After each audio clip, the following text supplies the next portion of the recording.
my partner Leah was talking to her friend Sean, who, upon watching this, said, "Man, that guy's going to be so sad when he finds out that Evan has a girlfriend."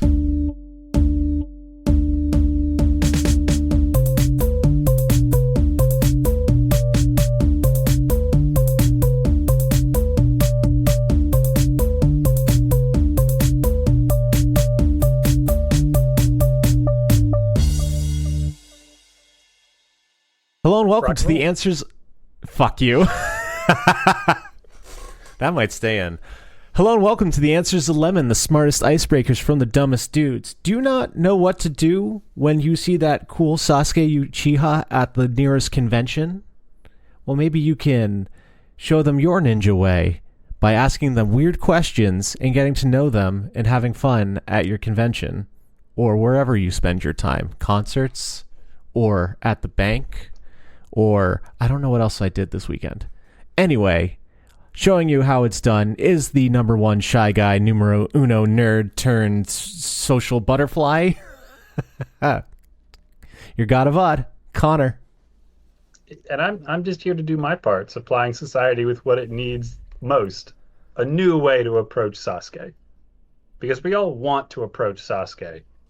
But how? How? This question has troubled us for our entire history, but now we have the answer with questions. See, Naruto tried by kissing him, and that didn't work out very good. Nope. We're here to not advocate kissing Sasuke. Unless Sasuke consents. That's the kind of world we live in. Pucker up. Smooch away. I'm your humble host, Evan. Yes, this is how we do openings to the podcast. If you like what you're hearing or will hear, help your boys out by rating and sharing with your friends. Now that bullshit's out of the way, let's do the thing that I like to do and talk about other people's questions, because every Wednesday is Weird Question Wednesday, and if you follow us on social media, we ask you a question, you give us your answers, and we talk about our favorites. That is correct. And I'm going to kick us off. I went on Reddit and I asked, what punctuation mark best represents you? My favorite answer out of several comes from Bookish Boo, who said, I have to say I do like a period. It's nice to know when something is ending, so something new can begin. How poetic. That's what I said. I said it was the most poetic answer to the question I've ever received, and I thanked them because... Yeah, no, that's a very good one. Just lovely. Just lovely. Because, there's definitely people like me in this world who see an ending and get really fucking bummed about it and then write Midwest emo music to it. Right, which is the right response. But it's not always the healthiest one. So reframing things to a more positive outlook is probably better overall. So I really appreciate that. My answer is not this one, but I do want to give a special shout out to the person whose name on YouTube I forget. Theirs is the semicolon, because they don't have to keep going, but they do anyway. And that's the most fucking badass thing. Always give respect for that, because shit's hard and you're awesome. Keep on keeping on. So I went out to the first social media ever created, Public. Whoa. Specifically, the anime conventions. I went to two of them in the midst of our last recording. There was Kineticon and Retro Matsuri in New Hampshire. So I would like to say the answer was at Retro Matsuri, and I got to talk to a lovely artist named Sadie Poo, and their big thing, at least to me, is they're an incredible environmental artist. Their backgrounds are incredible. They really feel like they're in space. But what's best about them is they've created the little guy. The what? Just a little raccoon, bear, tiny woodland creature with a helmet and the biggest sword they can find that they can neither lift nor swing, but they drag around because bigger means stronger. Now that you set me up to picture this small little guy in space, and if I understand non-gravity and mass correctly, If the sword is bigger than you, it swings you when you're in space. Oh, that's a fun idea. And That's a the really little fun guy would idea. just sort of like hinge around on top of the Oh, sword. oh, that's really fun. I do have a print. I did buy a print of little guy. Um, but before we do that, had the pleasure of talking to Sadie Poo, and Sadie answered the question. You can only eat one thing for the rest of your life. You can't spice it up. What is it? And full-throatedly, they answered a turkey sub. Turkey, cheese, lettuce, tomato, mayo. Whoa.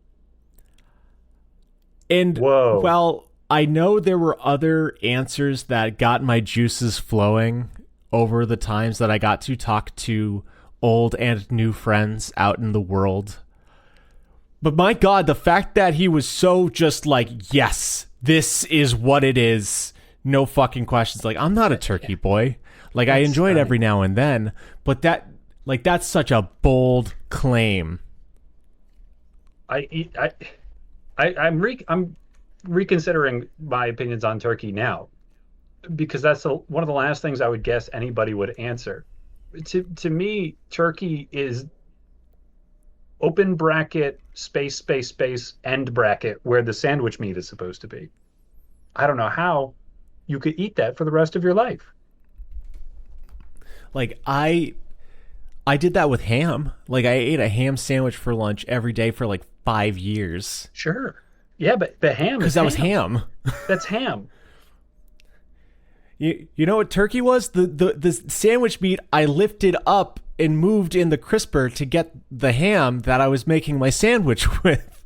So yeah, go check out Sadie's art. It's really good. There's also like go just check out all the artists. Just do it now. Just go on Instagram and follow every single artist. I'll wait. They're all Yeah. that good. What a Sisyphean task. How you been? Doing all right. You probably can't detect, but I got new chair. Hey, Got a hooray. new chair for free at a garage Nice. sale that was closing. Oh, That's the nice thing nice. about showing up late at garage sales. They're picked over, but the people who run them tend to give you wicked discounts, or they're just ready to let it all go for free. Because they don't want to put that crap away. They don't. They don't. Yeah. Cool. So, new chair. Went Is it to comfy? a couple of thrift stores, especially Habitat for Humanity restores. Good cause, good stores. Recommend if you Nice. can find them in your area. Uh, Nice. have I told you about my knob collection? No, and you also didn't answer whether or not the chair's comfy. Oh, chair's comfy. Yeah, it's a good Oh, chair. that's good. That's good. Yeah, That's good. nice. Because like sometimes office chairs can be hell on the back. So Yeah, I'm glad no, it's that's a it's a fact. positive one. Oh, No, yeah, good what's your lumbar. knob collection? I got a collection of knobs because I am both thrifty and I enjoy saving Junk? things from winding up in a dump. Crap? I Garbage? like random crap. And That's fine. the thing about random crap is a lot of the time when one of your random craps breaks, it's random crap buddy. Now I don't have enough of this one piece of crap, so I'm gonna get rid of it.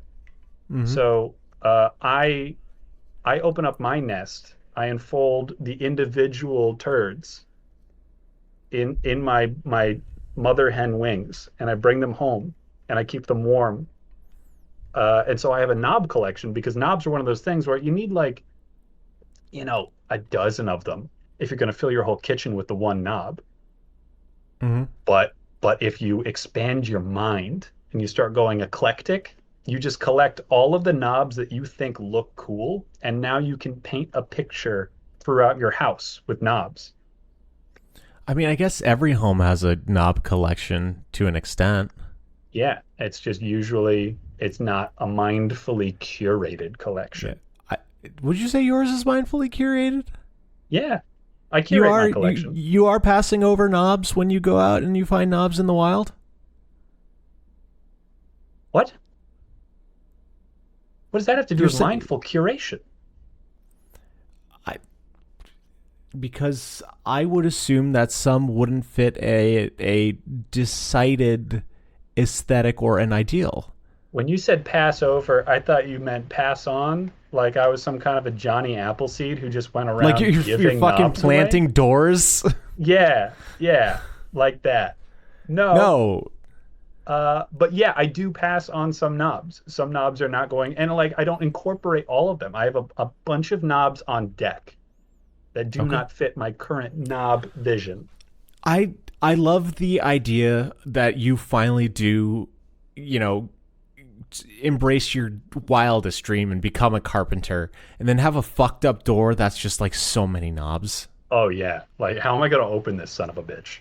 You would so enjoy that. But it's not just doorknobs. It's also cabinet knobs. It's also handles, like the drawer pulls, Yeah. primarily, actually. Is a handle a knob?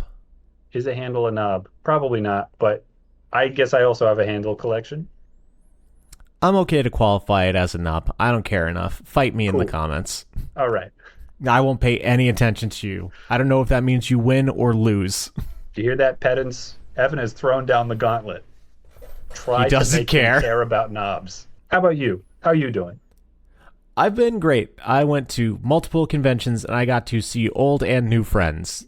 So that was absolutely delightful because that was something that I didn't ever cross my mind was I would, if I meet people in the area that goes to these types of things and then I go to another type of this thing in the area, they might be there.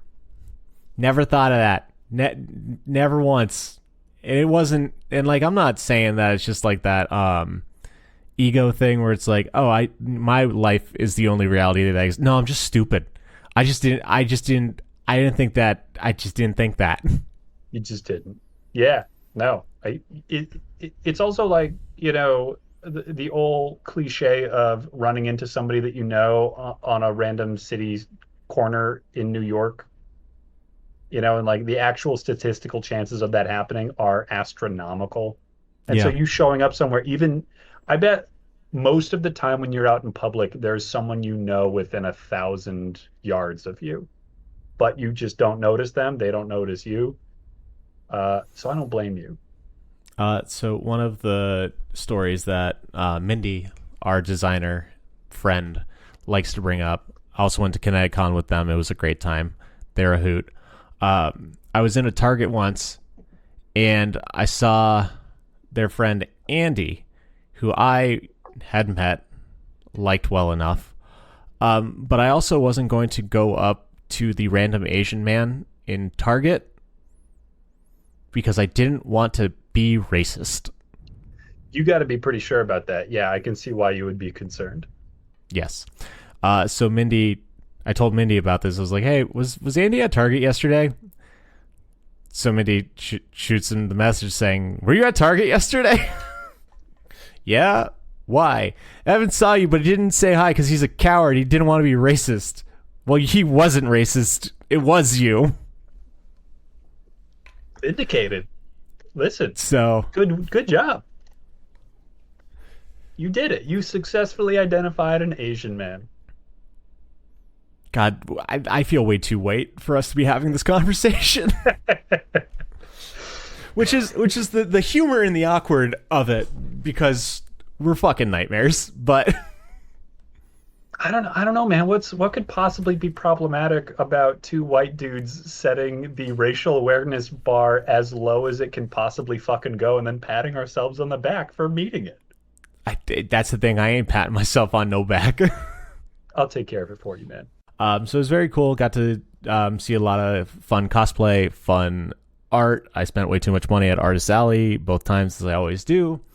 Also got to see Scissor Sisters and Kesha. I am repping the Scissor Sisters shirt, and it was a lot of fun.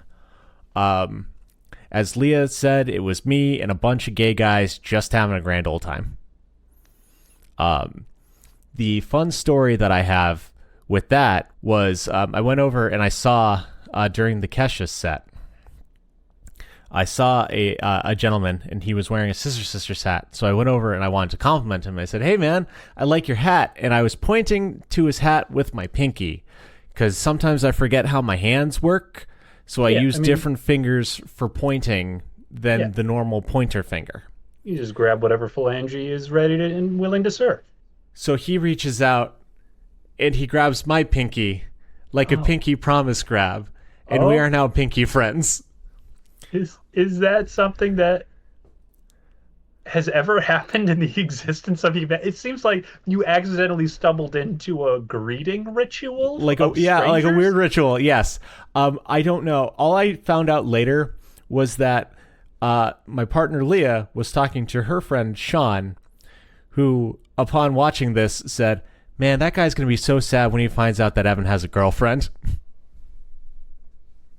Is that what the pinkies means? I don't know. I hope I didn't offend that man. I just liked his hat. You just liked his hat, and you just don't always point with the pointer finger. Is that such a crime to point with the wrong finger? I'm not flirting. I'm just being me.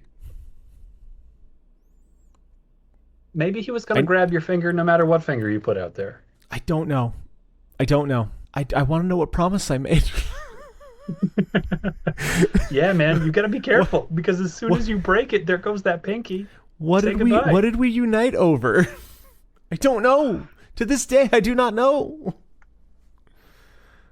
Yeah. Well, so I guess the fair warning is be careful which finger you use. You might make promises you can't keep. I didn't know that your trip to the concert was going to come with a moral at the end of the story, but here we are. Yeah, only the best at the Tits Out tour.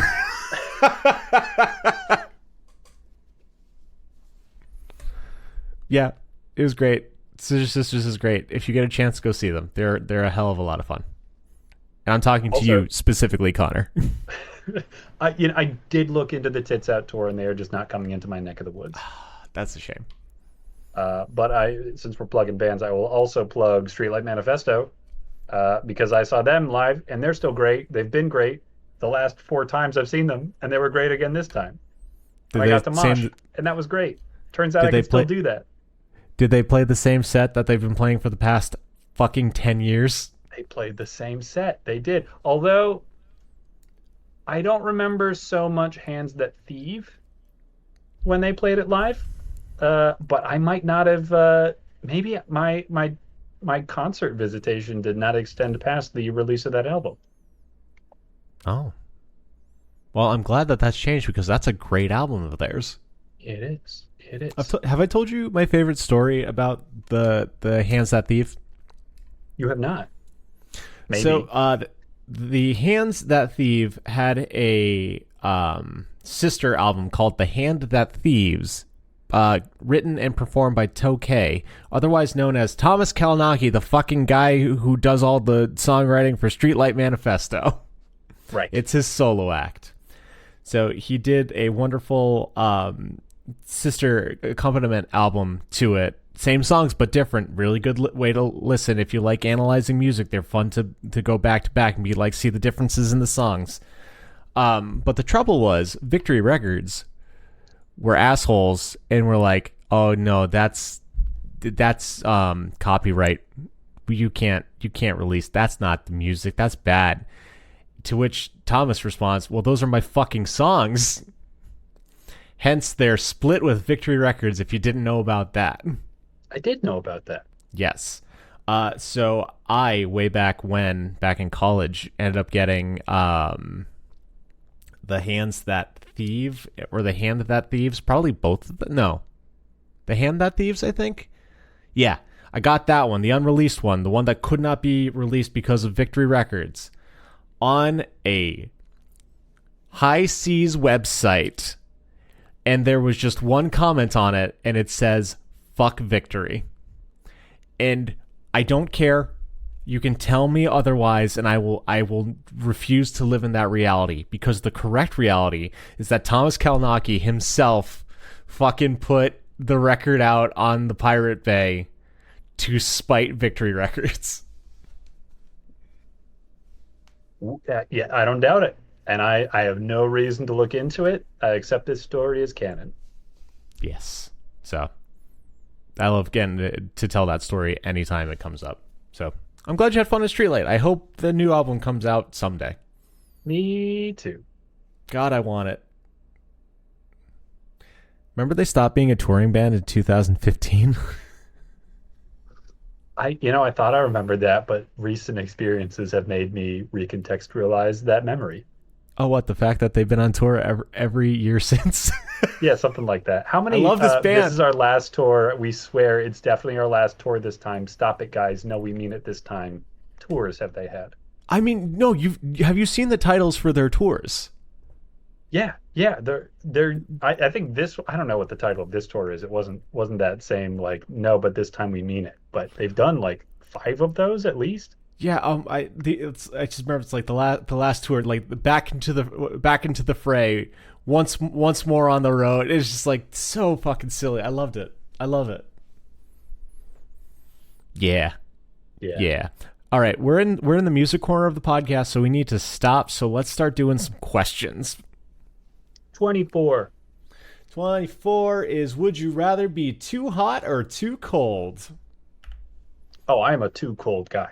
For sure. Of course you are. You Easy are peasy. incorrect. Asked and answered. Not true. I don't know how you could say that. Being too hot is the worst. Why would you prefer too cold? Because when you're too cold, you can always put on another cozy layer and just get more and more cozy. Yeah, that's what everyone says. And I'm not buying it. What? Do you not have enough layers, man? Is that the problem? No, I'm still cold, and then my movements impeded, and then I knew my mother kept the house too cold because the songs that I could play at college on my bass guitar, I could not at my house because my hands were too cold. My fingers didn't have as much dexterity. That's too bad. You should have put on another sweater. How's that gonna fucking fix my hands, Connor? Keep the core warm. Your fingers will take care of themselves. Work on your core. The rest of it will be fine. What are you, a 5-minute abs infomercial right now? Jesus Christ. The only real strength is ab strength. The rest of it is an illusion. Do you have many layers? Do you wear many layers? Like what? Just I don't see the appeal. Yeah, no, I layer up, man. I got, get a t-shirt together, like a nice soft underlayer, and then throw on a waffle shirt on top of that, throw on a flannel, like a thick jacket if you need it. And then we're talking scarves, hats. If you need gloves, you've got those options. You can keep piling on.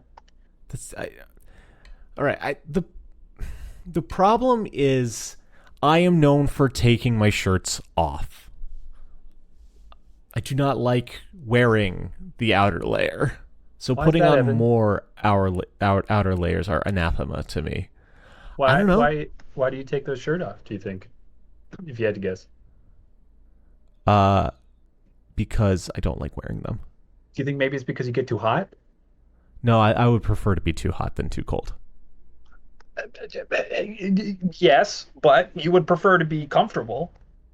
Right? Like that's all of our answers is would you rather be too hot, too cold, or Goldilocks? No one's gonna say no, I'd rather Papa Bear it. Yeah, well, Goldilocks got eaten by Mama Bear, so we are picking one or the other, and my other is too hot. Okay, that was never proven, for the record. She was indicted on false charges. It's all circumstantial evidence. Her hair was not seen at the scene of the crime. I mean, her hair was all over. She lived there, like what? Somebody jumps into your house and they get eaten by a bear, and all of a sudden it's you, the bear who lives there. How are you going to prove that? That's self-defense. I don't know. Yeah. I don't know enough about United States law to say which state they were living in. But no, I much prefer to be free Mama Bear. Free Mama Bear. No, I like being too cold. Just makes me angry. Like it hurts. I get grumpy. I don't want to wear more stuff. Whereas like more heat, that's fine. You're not going to hear me complain about it. It's just eventually you don't have any more layers to shed. And Evan, you're built a little different than the rest of us. But not everybody enjoys taking their shirt off around other people. then you get to sit in that little sheen of sweat that's just like comfortable. That doesn't exist. The thing you just said. There is no sheen of Yeah. sweat that is comfortable. Yeah, no, like when the air is just like a little thick and you're like, yeah, it's warm out today. We didn't have ways to cool at my parents' house when I was growing up. So I would take off my shirt and lie downstairs because it was the coolest place to be, and then it still wouldn't be cool enough, so I just got used to being hot.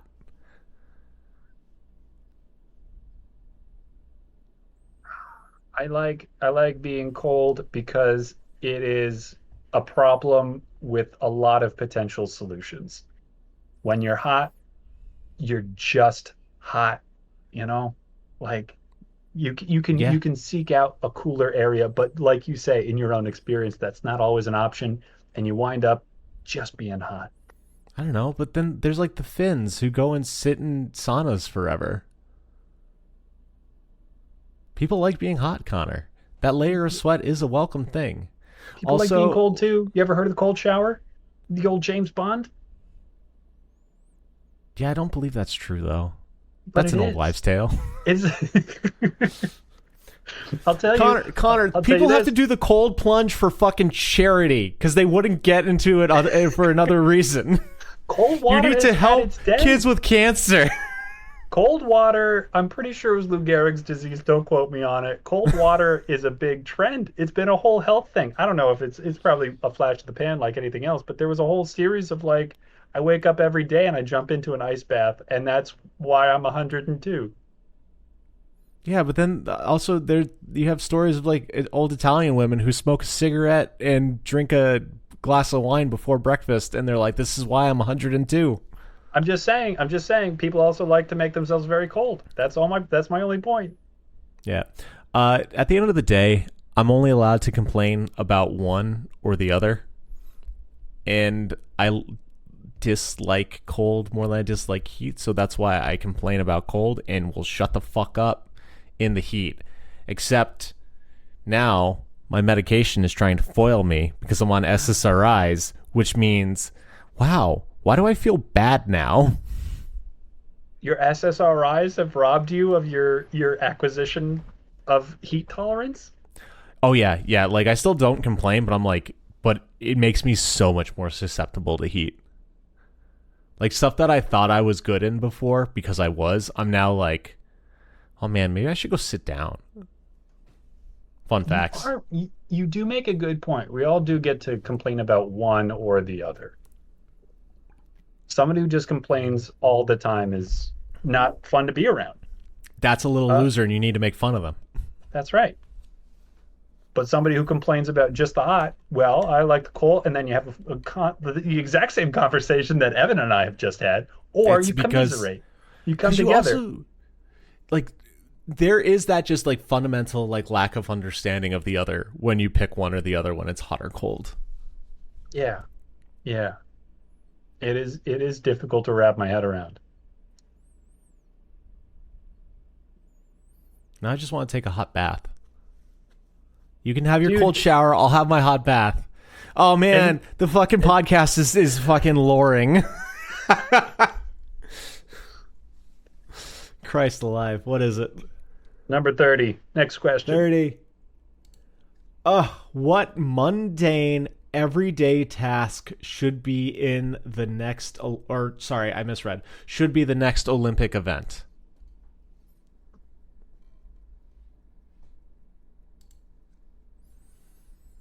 Oh, that's a pretty good one. Because let's see. Trending. We just added breakdancing. Not Holding mundane enough. an engaged conversation with an in-law adjacent type person that you don't care for. Like how long That's can pretty you good. look them in the eyes and pretend to give a shit or not break down into just arguments, disregard, what have you? The extrovertathon. Like I need to yes, yeah, wow. Yeah, no, Snap-on tools really are more expensive than Rigid. I can't believe it. Like yeah, you can't buy singles. It's man, I know. Like it's a great investment, but like you lose one, and then you guys start borrowing. Then you're the guy that they look at, and they don't want to give you the good ones. It's like I fucking can't do this in the fucking fake conversation that I'm making up for the podcast. I am not an athlete. This is a higher caliber of man. Also, I like the idea that doping for this fucking event is just actual doping. Just lighten up a big old fatty. I assume that you were going to say doping for it would be listening to our podcast. Oh God, we are insufferable, aren't we? No, man, that's not what I'm saying. I'm saying that our podcast, like that's our whole not joie de vivre, our whole point of existence. Raison d'etre. Thank you very much, person who took French in high school. French in high school. Yeah. Thank you very much. That's your role here. One of many. And yeah, like that you should be able to just stop somebody in the middle of talking to you about the finer points of their knob collection, and then just introduce hey, what mundane event should be the next Olympic event? Yeah, but like some of those conversations are hard, especially when you like really don't like the person. It's like, man, I don't care about your subject matter or you. Damn. Yeah, that does get into pretty tricky territory. And I think a lot of the time the people that are having those conversations with you, they really don't want to talk about anything interesting. They just want to talk to you about the thing that they want to talk about. And so they'd be, not so receptive to our fun conversation starters. I would say they like to talk at you, not to you. I know that feeling. Yeah. Be a good listener. Yep. Listeners, 2 listeners out there, be good listeners to be better talkers. Just give a shit about the person you're talking to. We're all humans. Connor, what's your answer?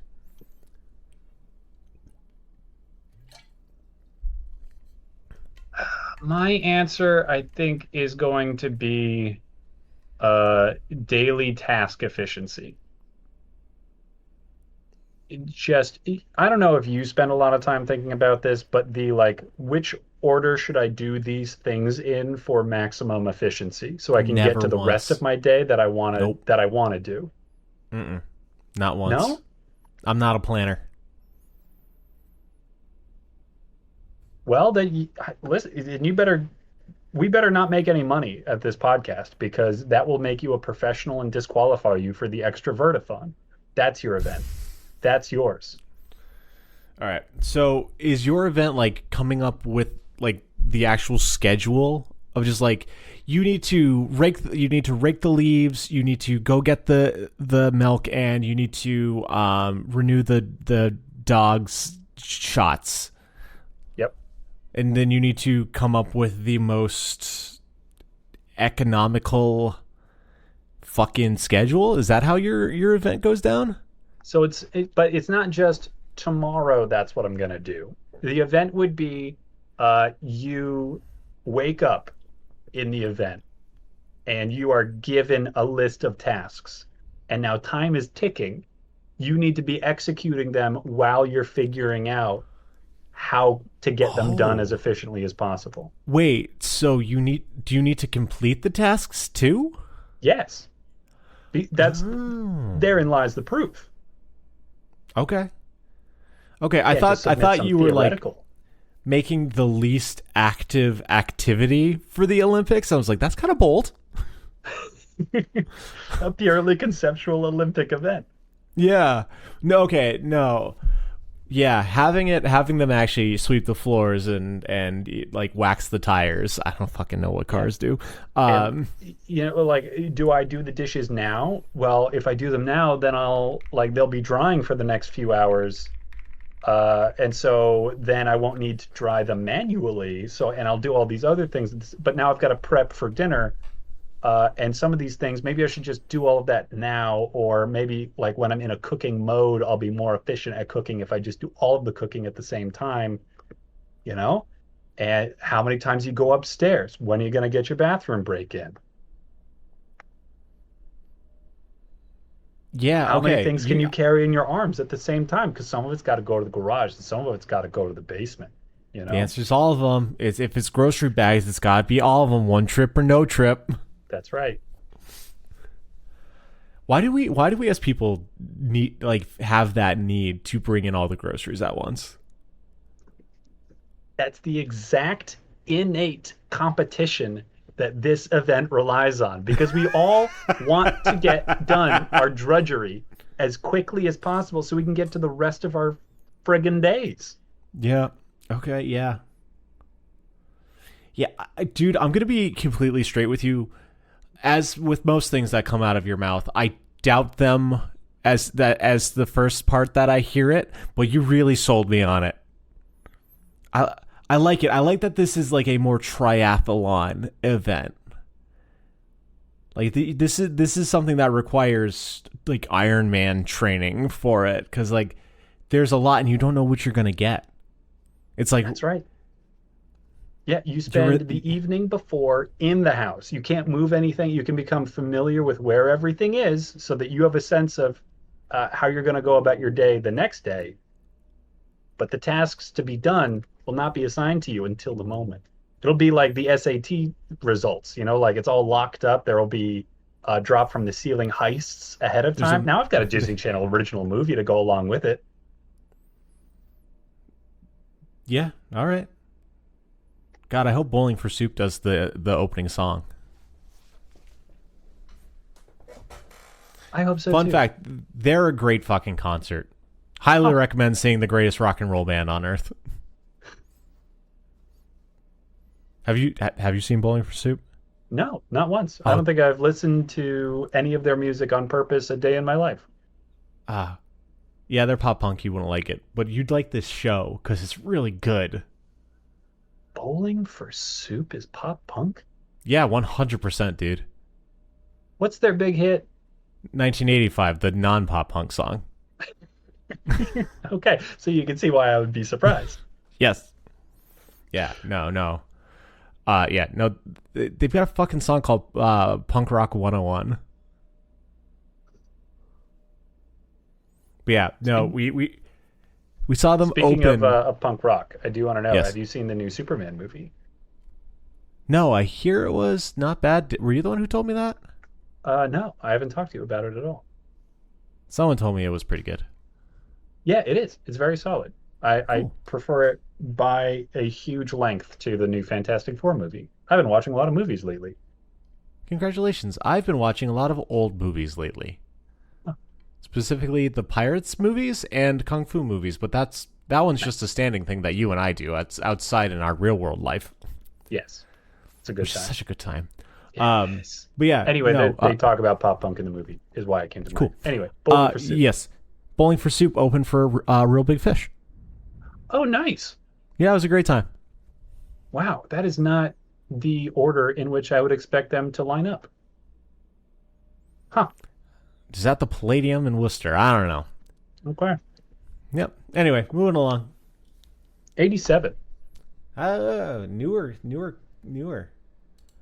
Oh no.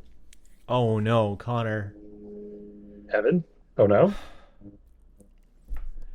Why should I care about your favorite piece of obscure media? Oh. That's a loaded question right there. Okay. All right. Now, our policy is no qualifying questions. All answers are valid. It is up to the answerer to define their own parameters if they so choose. And so I am talking to you, Evan, about this. Yes. And I'm going to tell you, this is just the first thing that popped into my head is my answer for right now. Don't judge me on this, but I'm going to say you need to care about this book because it's your heritage. What book is it? Okay. Peek behind the curtain. I'm illiterate and I don't read books, so this is a hard sell for Connor. Yes, it is. Why I set should myself a task? Yeah. Why should I care about this book? What is it called? It is a collection of Irish myths and folklore as assembled by W.B. Yeats. All right. Your heritage. Evan is 3/4 Polish and a quarter Irish. I'm 3/4 Irish and a quarter Polish. I've got some German in me too on my mom's side. Yeah, we round that down. It's fine. yeah. We got some kind of thing. All right. So reason one, it's your heritage. Sure. This is your lineage that we're talking about here. Yep. All right. You know that doesn't matter to me outside of Poland. Reason number two, because you are a man who enjoys storytelling, not in all of its forms, but I would argue that folk tales and fairy tales are the most primordial version of storytelling. Yes. Just it's been refined over generations and generations to get to the truest form of meaning that can come out of that story. So many stories have just disappeared because they didn't contain that kernel of truth. And so when you get to a collection of folk tales that have been handed down over generations in any particular culture, it tells you and teaches you something fundamental about that culture, but also about human nature. Since when are you so fucking deep? Since I had to prove something to you. How many creepy little critters are in it? Loads. Are there really? Loads, my friend. Oh, yes. Okay. Yeah, that sounds pretty fucking rad, actually. And those are good reasons to care. I'm going to give you reason number three, and this is a reason that's a bit more universal for everybody and not just for you, because it will fix any preconceived notions you have about leprechauns. Oh, perfect. What about how does it relate to the Leprechaun movie series franchise? It doesn't, which is the point. What? They don't go to space? They don't go to space. As far as I know, they are not aware of space. Okay. But that's Irish folktales also cover it is the soil from which fae and fairy type aesthetics sprout. Which I think is something you're at least tangentially interested in. Yeah, I would say so. Yeah. And I mean, like, is Samhain Irish? Or is that like more of a Welsh thing? I want to say yes, but I really don't know. All right. What culture is Samhain? Irish and Scottish cultures, Celtic pagan origins. Bam. Samhain. And I do like me the spooky Halloween seasons, which we're rapidly approaching. And while I enjoy that part of it, the rest of the year being Dunsky is a little upsetting because man, time marches in a forward fashion. Yeah, we're getting into the cold times now. Yeah, gotta enjoy all your hot times while you got some. All right. So yeah, that's what I'm going with. That's why you should care, Evan in particular, but also the audience in general. No, that's very good. And if I haven't sold you yet, there is a story in which a pair of pants tells a priest harumph until the priest whips the pants for its arrogance and it sprouts milk and turns out it was a witch. All right, sure, I dig Fundamental truths about human nature. Witches, milk, pants, Catholicism. Cool. What about you? Cool. I'm going to be honest with you, Connor. I'm struggling to think of any piece of obscure media other than Legend of Legaia once again. You've already tried to sell me on so many pieces of obscure media. I know. It's because it's almost like I really like obscure media. I mean, I fucking sold you on Kung Fu movies. We watch them once a month. Regularly. Yeah. What obscure media do I want you to play? I mean, you could sell me on Kung Fu movies all over again for old time's sake. Nah. Let's do something new. I don't... Yeah, so I want to have a more enjoyable conversation with you for our listeners of the podcast. So I too am going to be talking to you, Connor, less so the listeners who may know of this, because this is less of obscure media for people and more obscure for you. Hey, Connor, okay. I want you to play Pokemon Too Many Types. Okay. I am already intrigued. Go on. It is Pokemon, but there are too many types. I shudder to think of the answer. But Evan, how many types is too many types? I think I can look it up. My gut says 63. Damn. There's like what, 18 in the base version of the game? I don't know. Probably. Yeah, so Pokemon Too Many Types has added almost 50 extra types. So there's like gamer and gun and I don't know if there's gun, but like shit like that. I bet there's gun. I bet. It's all the fun of like it's like Pokemon Fool's Gold, which I convinced you to play previously, where it's Pokemon but just unfamiliar enough. It rekindles that excitement of discovering Kanto or whatever region you prefer for the first time. Because like other ROM hacks are really cool. I have a lot of love in my heart for specifically Unbound and Odyssey, which I hold as two of the greatest Pokemon games ever made. Just full stop. Not even the fact that they're ROM hacks. But like it's cool exploring those new storylines and regions, but there's just something about like, hey, here's this thing that you know, that you love, that you are familiar with. No, you don't. It's because you can turn off that part of you that goes to Bulbapedia and be like, what type is Croagunk? Oh, it's poison and water, whatever the fuck it is. I don't even know. But it's like, hey, fighting and poison. Thank you. And then there's like, oh, what is routes in this game? Is it Psychic Fairy?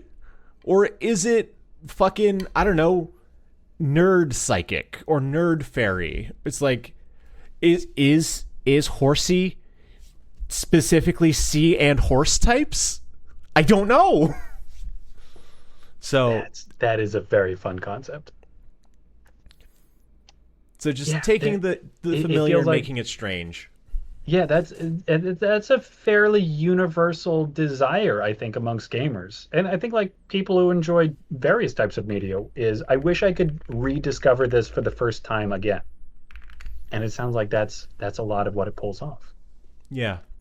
So I haven't gone too deep in it, but just knowing that it exists is definitely something that brings me a lot of joy.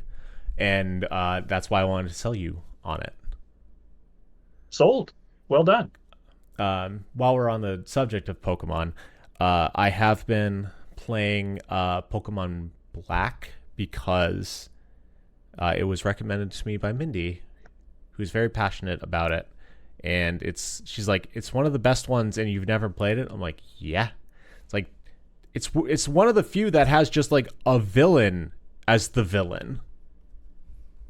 Like, fucking Giovanni level villain, not fucking Team Magma villain, you know?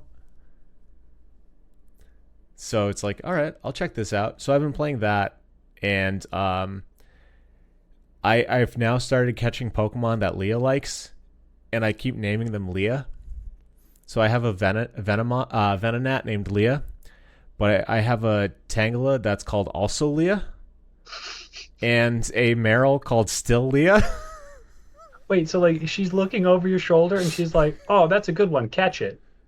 No, I know the Pokemon that she likes, and the ones that she likes, I name after her. She's like, "But you already have one named me." I'm like, "Yeah, but this one's Leah too." That is some deep partner lore. Well done. It's because as far as I'm aware, Leah is not a big Pokemon fan. No, this is like she's just exposed to it a lot because you like it so much. Tangela, Bulbasaur, Venonat, Azurill, Skiddo, the base form of Corviknight. Yeah, that's crazy. It's insane that you know that. I should Good know for you. yours, Mike's, Moynihan's, and Eva's, but I don't live with y'all. I don't even know mine, man. I can find them. I know, because I know you had a primate named Pissy. Yeah, I bet I did. I do love me a primate. I fucking Mike had like a golem named Krags and a Zapdos named Faraday, which was awesome. Moynihan's Blaziken is Chicky Spice. Chicky Spice. Yeah, so the reason I know this, Connor, is because I years ago asked you guys, hey, what's your Pokemon team? Doesn't need to be viable, but like, what's your Pokemon team? And I look at it every now and then because I love all y'all's answers. Well, let me let you in on a couple of fun facts. Firstly, I friggin' nailed it. There are exactly 18 types of Nice. Pokemon. Nicely done. Good for you.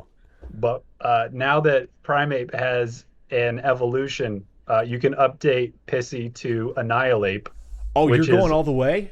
oh yeah, Fighting and Ghost, which I think is, if I remember correctly, Holy shit. a Primeape that got so mad it died of like a heart attack, and now it's a ghost. Oh, I am pulling up that Pokedex entry on fucking Bulbapedia. I need to know. Where's your Pokedex? How do I control F Pokedex? Pokedex entries. All right, let's bring this to where I can see. We are vamping. All right, in Scarlet, when its anger rose beyond a critical point, this Pokemon gained power that is unfettered by the limits of its physical body. Violet. So it died. It imbues its fists with the power of the rage that it kept hidden in its heart. Opponents struck by these imbued fists will shatter to their core. That sounds like a heart attack. Yeah. Yeah. Okay. So massive coronary, and now you've got Annihilate. And this is so what's crazy to me about that is that this is rage that was hidden inside of its heart when Primeape is already incredibly furious all the time. That's so good. Oh, I love that. I love that. That is actually a great addition to your team. Question, do you have any base or like second evolution on your teams? I'm an Ivysaur guy. I mean, I always evolve them because No, I meant prefer on the if you were a theoretical, Pokemon yeah. trainer. Yeah. I'd keep Ivysaur. I don't like the aesthetics of Venusaur quite so much. But Ivysaur has a fun punk edge to it. Yeah. He's a rascal. I would say he's a rascal. Rascal. I would agree. Yep. Of the holy trinity of rascal, scamp, or imp. For those who haven't listened to all of our podcasts. Yes. At Retro Matsuri, I got to talk to May. They are a delightful human being. I bought their Torchic sticker. Shoutouts to Mint Pocky. They got Scamp, Imp, Rascal, and they were so excited at the concept because they too were like, "Yeah, but they're different." They are. They are. I think May was an Imp. Interesting. Yeah. Cool. It's always fun. Yeah. But yeah, I only bring up the base questions because I have a Cyndaquil on my team named Cherry, but the trouble is I've seen the Hisuian Typhlosion, and that is so much fucking radder than regular Typhlosion. All right. Well, Also, we a very ghost often, version. we run into the music corner pretty often, but now this is the rare. We're just gonna Google Pokemon types, and Pokemon comes up that a does lot. look so cool. It's just, I love it. I want to hang out with them. They're so pretty. Very nice. Yeah. Tight.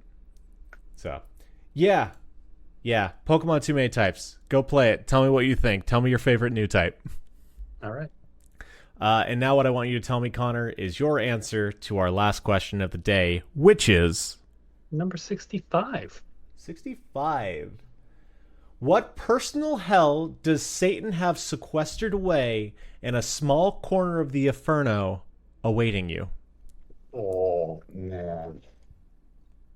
You know, it's not going to be good because I have said some pretty unflattering things about Satan at different times. You know, when I was a younger man and I was less careful about that kind of thing, and every now and then you just go out of your way to challenge Satan. You know, I mean, we were all young ones. How is your fiddle playing? Oh, mediocre at best. And that's assuming a lot of divine intervention is helping me out. God, we're really trying, but this kid sucks. Okay, all right.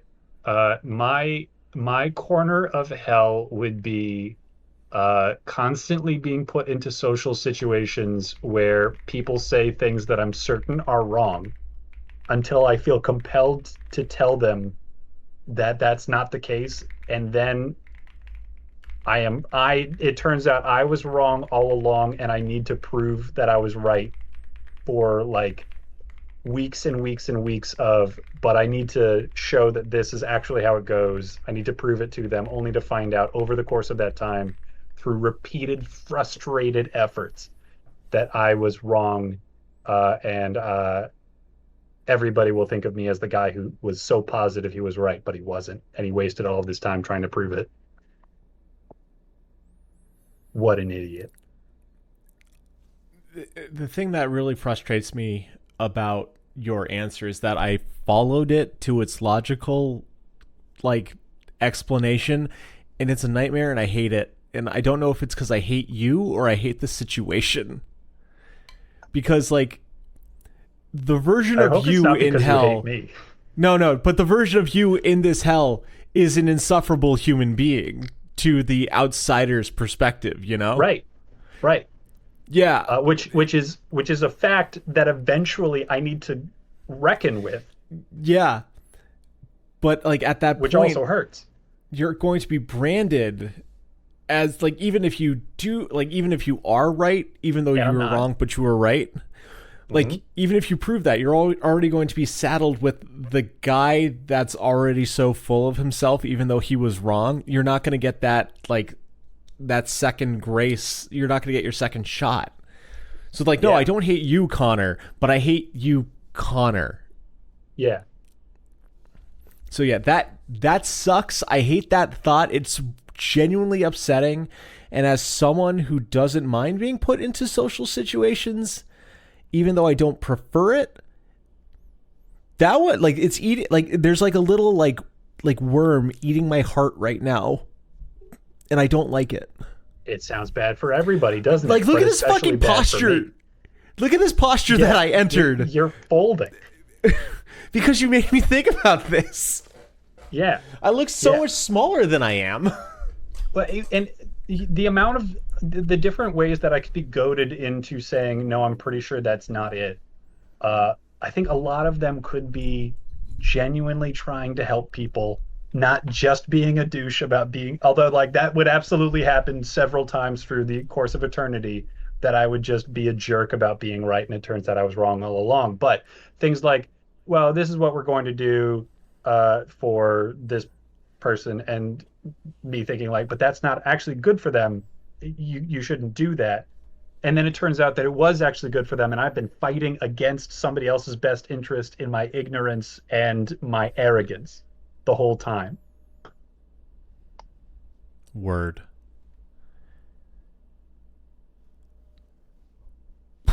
Say your prayers tonight, buddy. You gotta like make up for to prevent this from happening. That's awful. Yeah, better get to church this Sunday. Yeah, jeepers creepers. I gotta ask, like, what's one of the things that you tried to correct a person on? Let's see. You know what? I think it would probably be a health supplement. That somebody would say, like, oh, you've got a sore throat. You know what's really good for that is witch's hazel. And I would say, like, oh, I don't think that's actually helpful. I think that, like, you probably shouldn't do that. And now I'm in a situation where, like, this is petty. It's just a sore throat. No one's going to die, but I have to work to prove it, or like do research, or gosh, like conduct my own experiments or something. And everybody else has moved on, but I'm caught in it now. I can't let it go. I need to know for sure. And you know, that kind of thing. Yeah, that's rough, dude. I'm so sorry. Yeah, it's hell, man. It's supposed to be. How about you? What's No, your no, hell I know. Okay. So in hell, in hell? once you get out of your hell bunk, you know, you hook a right past the broken elevator, and then you walk up 4 stories. 4 stories. Then you open the door. There's that old, like, 80s green, slightly stained, slightly stinky carpet. Cubicles. Walk down the hall. Take a left at the secretary who's always talking way too loud on her phone. Walk halfway down that hall on your right. You enter the one open meeting room. It is in the middle of the building. There are no windows. There are no windows. There is a mini split air conditioner on the wall, blasting full cold temp in winter. I only have my cardigan sweater that I leave at the office. And I sit down at the head of the table for my quarterly meeting, sat with every single boss that I've ever had in my professional career up to this point, and I need to be engaged with them for the meeting.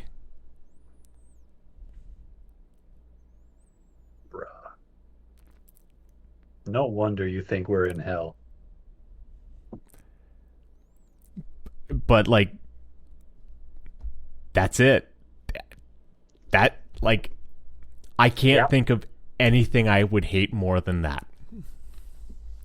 Oh, another stipulation is I can't have my pad and pen, because I write song lyrics in meetings, and that has to be taken away from me because it's hell. Well, I mean, it's hell, so I would guess the ink just sporadically stops working. Oh, that's worse. Yep. Yep. The paper tears while you're like just when you've got it working. Yeah. Okay. Yeah. Yeah. That's good too. I think it needs to be gone cold turkey. Okay. Okay. Just with how I perceive my own brain. It's your we'll hell. see. But just having to listen to all these people and pretend to give a shit, and like I need to give props real fast. Ben Markins, cool guy, good boss. But like, you're still one of my previous bosses. You're the little like taste of heaven that makes the hell even worse in hell. Mm-hmm. Yeah, but like the amount of times that you could be called on as soon as you've lost your attention of like, so Evan, what do you think about that? And you either need to fake it or you need to say, sorry, I tuned out. Yeah. And get it all over it. And now you're looped like you just said, please, Mr. Owl in Ocarina of Time, give me the whole rundown whole time again, please. Yep.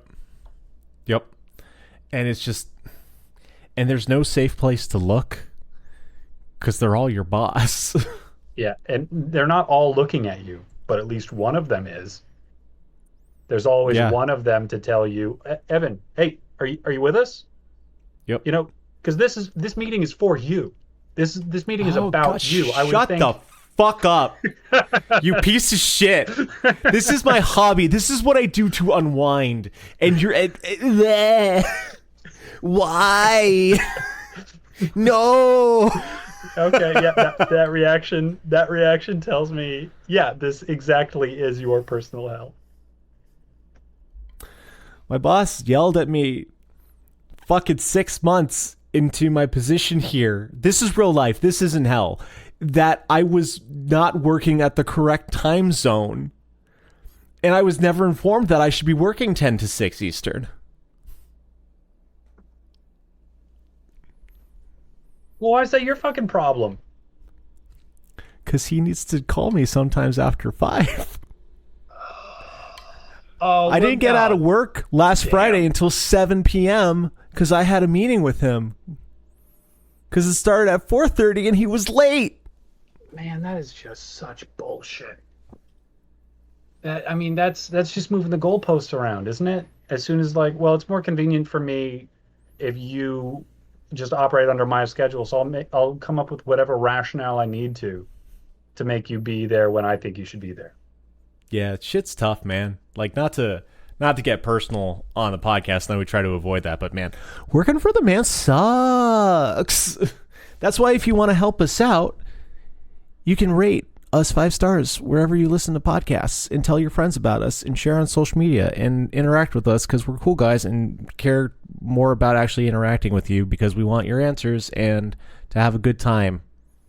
Like, you know, it's got that ulterior motive of growing a podcast, but that's just because we can all have more friends. Yeah. I don't know. I feel shitty shilling, but like I want to grow the podcast, but I also want to be a cool guy. Because I care about the peoples. And therein lies the rub. Fuck me. Therein lies the rub. I don't know. It's not preachy, is it? Like I'm not trying. I just no, man. I No, this is a little flavor of hell for me right now. The answer is 11. Find us on social media at the answer is 11. I'm gonna move us along. Well, I guess with this mental breakdown, we have reached the end of the podcast. You did not need to listen this far, but you did, and we really fucking appreciate it. Thank you so much. Genuinely. Yeah. If as Connor said, we're on all of the social medias that we care about. Go to The Answer is a Lemon to find us. If you want to reach out to us more directly, you can always shoot us an email at lemonanswers@gmail.com. lemonanswers@gmail.com to tell us what you think about the podcast, ask some questions, call Connor and tell him he's a pretty boy with a nice beard, or whatever you need to do with your day. Love you, bye. Bye.